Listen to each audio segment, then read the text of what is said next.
exchange, money siya, tapos luyon siya sa airport, sa Dongming. So, money siya, dapat maglakaw mo. Na siya'y terminal niya sa third floor.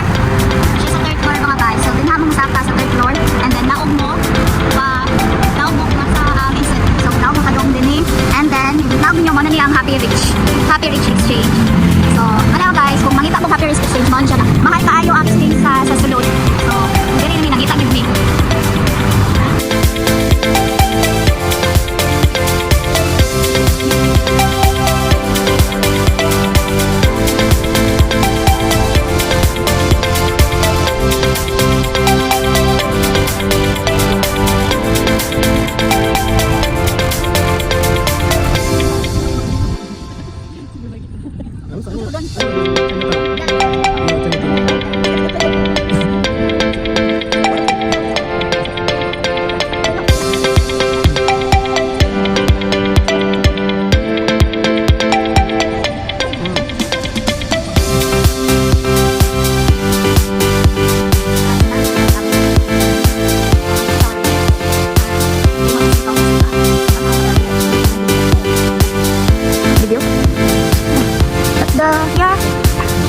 Yeah.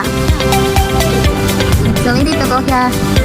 Ano, may mga ano? Mga professional na tayo, boss. Boss, may professional na tayo.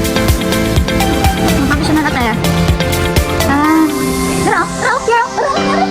Guys, maganda na magpalit ng professional na tayo.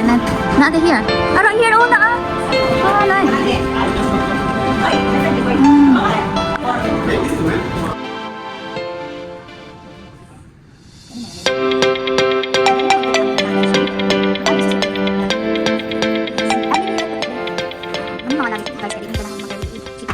Hi everyone!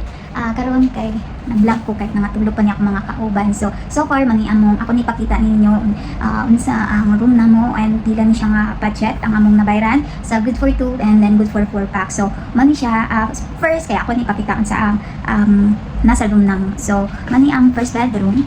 Tapos si ka. May among TV. Nang TV na mo mga boss. And, na siya'y glass, then na siya air kay saba. Kaya actually manang na siya nani kay tungod saba man ito tabi. So until 3 iyan pa sila man. So mani ako mga kauban na natulog ay wala rin matay. So manawa guys. So mani siya ang CR na mo, shower area. So nice kayo. And hello. And this is our CR. CR na mo. Ano siya. So mani ang room dako kayo.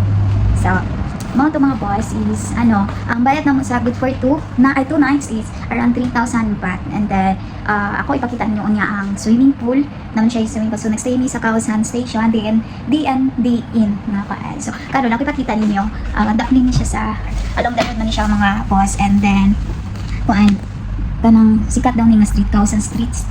So man siya unya saba ni unya mga boss.